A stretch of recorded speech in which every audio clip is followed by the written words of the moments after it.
Hey guys, this is Mandeep with the mid-market update for Wednesday, January the 9th. So the first thing that I want to show you is what is the overall breadth of the market, and as you can see, it's 3.42 to 1 positive on the NYSE and 2.14 to 1 positive on the Nasdaq.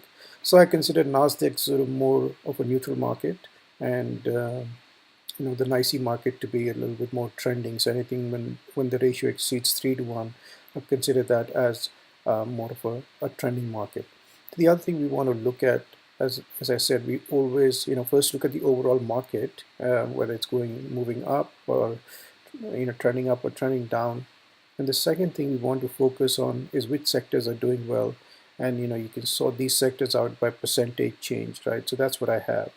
This is 1 day percentage change, and the first sector that you see is DJUSHP, which is the home builders, right? So once you know the home builder sector is doing well, then you can start focusing on what are some of the major stocks inside this index, such as Lennar and Pulte Homes, and even Home Depot comes under this.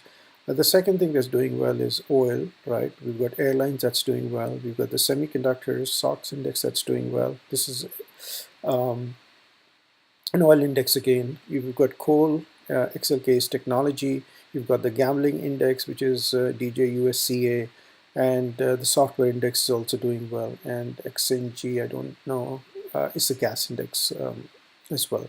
The gold miners are also doing well, and then you have the biotech index that's doing well. The insurance sector is doing well. So the banking stuff is doing as well. Okay, but after this, let's take a look at a daily trading list, right? So some of you know, as I've talked in my previous videos, this is a list that gets generated dynamically each day. So as I said, the topmost sector was the home builder sector. And then within that, we start to look at which are the sectors that show up on this list, and it's Lennar, right? So Lennar is on this list, and the MSB Ultimate Indicator gave a buy. Buy was triggered as soon as it took out 4412, which was the opening range breakout, and everything else was met from a criteria standpoint. The other thing you can notice is, which I may or may not have shown you before, is the volume here. So all these green bars, right, show that the volume is above average, right? So what we're doing here is we're looking at the average volume for the last 30 bars, because we are on a 15-minute chart, and we can say the average 30 bar average, sorry, the average volume for 30-minute bars is 342,000, and the current one is at 91,000 because the bar, the time frame hasn't completed yet. We can also see from here that the daily average volume is 4.3 million, right, on Lennar, and we've already done 8.1 million, and we still have a couple hours left. So the average volume is already 186%. These green bars here actually show you that each of this bar had much had above average volume, and also the stock moved up. So you can see uh, this these green bars, and they're there at every couple bars. So this shows you institutional interest in this particular stock, and if you had obviously taken the trade, it's profitable by $34. Let's take a look at Home Depot, which is also in the same sector. And clearly that's doing well. And one of the other things you notice here as well, you've got a bunch of these green bars that's showing institutional interest in this particular stock as well. And this one also triggered a buy here at 178, and it's profitable by $48. Right? So these are two good examples of how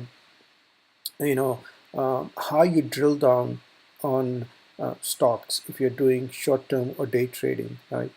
So another stock that I'm currently long on is HTHT, which is a Chinese company, and I think it's the equivalent of their Airbnb. So for two reasons, right? I mean, one, it had a buy signal as well, I believe, and then second of all, look at the amount of green bars this has, right? So there's a buy signal on it, and I'm not, this hasn't got made much profit. Um, I mean, if I'd taken it much earlier on in the day, then it would have been would have, it would have done really well. But one of the things you notice is that this is yesterday, but you got one, two, three, four, and five green bars, right, which just showing a tremendous amount of institutional interest in this stock as well.